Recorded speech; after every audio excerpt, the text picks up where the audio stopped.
এই সরকার ছিল অন্তর্বর্তী সরকার, একটা অধ্যাদেশ জারি করার সরকার। কিন্তু যারা বেশি সমালোচনা করছে তারা স্বাক্ষর করে নাই। তারা নির্বাচনের পরে সুবিধা বুঝে তাও একটা নোক্তা লাগিয়ে সই করেছে। কিন্তু জুলাই জাতীয় সনদে নোক্তা লাগানোর কিছু নেই। জুলাই জাতীয় সনদের প্রতি আমরা শতভাগ অঙ্গীকার আবদ্ধ। এটা রাজনৈতিক সমঝোতার দলিল, আমরা স্বাক্ষর করেছি। বরং যারা সমালোচনা করছে তারা স্বাক্ষর করেছে এই গত কয়েকদিন আগে নির্বাচন। Lily ultra soft serum gel, যা গভীর থেকে স্কিনে দেয় 3 গুণ সিরাম হাইড্রেশন। সিরাম জেল হাইড্রেশনে ব্রাইট থাকো সব সিজনে। জাতীয় সনদের প্রত্যেকটি প্রস্তাব যেভাবে স্বাক্ষরিত হয়েছে, নোট অফ ডিসেন্ট সহ, আপনারা সেই কিতাবটি হাতে নিয়ে দেখবেন। ওখানে বলা আছে যারা নোট অফ ডিসেন্ট দিয়েছে যে সমস্ত দফায়, সেই সমস্ত রাজনৈতিক দল যদি নির্বাচনী ইশতেহারে উল্লেখপূর্বক জনগণের ম্যান্ডেট প্রাপ্ত হন তাহলে তারা সেটা বাস্তবায়ন করতে পারবেন।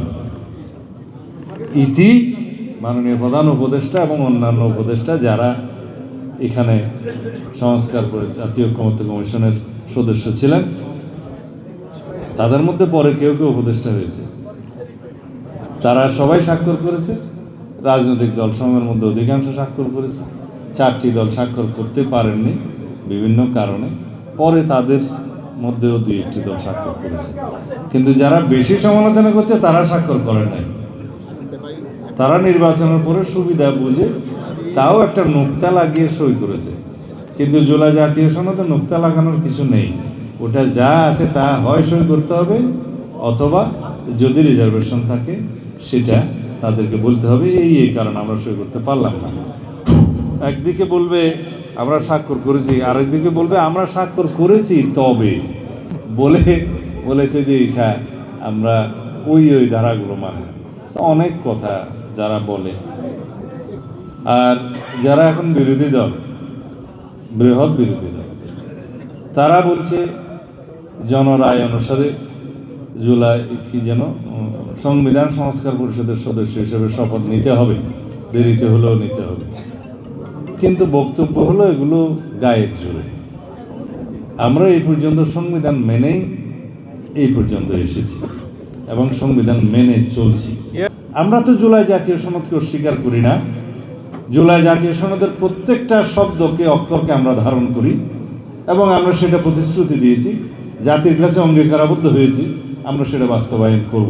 এমনকি সেই প্রতিশ্রুতির বাইরেও আমাদের নির্বাচনী ইশতেহার অনুসারে বিএনপি যে সমস্ত ইশতেহার প্রণয়ন করে জনগণের ম্যান্ডেট লাভ করেছে, সেই সমস্ত ইশতেহারেও যা কিছু আছে তা আমরা বাস্তবায়ন করব। তার মধ্যে আমরা উপরাষ্ট্রপতির একটা বিধান করার জন্য আমরা করেছি, ইশতেহার উল্লেখ করেছি। তা আমাদেরকে সেটা জনগণ ম্যান্ডেট দিয়েছে, আমরা সেটা বাস্তবায়ন করব। এরকম আরও অনেক কিছু আছে। শুধুমাত্র আমরা জুলাই জাতীয় সনদেই সীমাবদ্ধ থাকবো না। আমরা ইশতেহার উল্লেখপূর্বক যে সমস্ত বিষয়ে জনগণের ম্যান্ডেট প্রাপ্ত হয়েছে সকল কিছু আমরা অঙ্গীকারাবদ্ধ, আমাদের প্রতিশ্রুতি আছে, আমরা সেটা বাস্তবায়ন করব। সুতরাং এখানে মিস ইন্টারপ্রিট করার কোনো সুযোগ নাই। যে সমস্ত বিষয় 133টি অধ্যাদেশ প্রণয়ন করা হয়েছে, পারলে বিগত অন্তর্বর্তীকালীন সরকার শেষ দিনের শেষ মুহূর্তেও একটা অধ্যাদেশ জারি করার জন্য প্রস্তাব দিয়েছিল। এই সরকার ছিল অন্তর্বর্তী সরকার, একটা অধ্যাদেশ জারি করার সরকার। 133টা অধ্যাদেশ জারি করেছে। সংবিধানের বাধ্যবাধকতা আছে, যেদিন জাতীয় সংসদ বসবে ইনশাআল্লাহ আগামী 12 তারিখে প্রথম সেশনেই আমরা সাংবিধানিকভাবে এই 133টি অধ্যাদেশ উপস্থাপন করতে বাধ্য। কিন্তু সেই 133টি অধ্যাদেশের কোনটা কিভাবে গৃহীত হবে, কোনটা রেটিফিকেশন কিভাবে হবে, কোনটা সংশোধনী সভা হবে কিনা, কোনটা ল্যাপস হয়ে যাবে, কোনটা অ্যাজ ইট ইজ অ্যাপ্রুভ করা হবে, সেটা জাতীয় সংসদের ইখতিয়ার, সেটা তখন দেখা যাবে।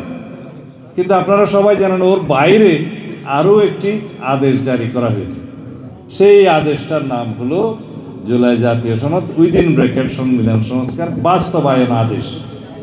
ইহা কি মেসকুলিন না ফ্যামিলিন নাকি কমন জেন্ডার আমি জানি না।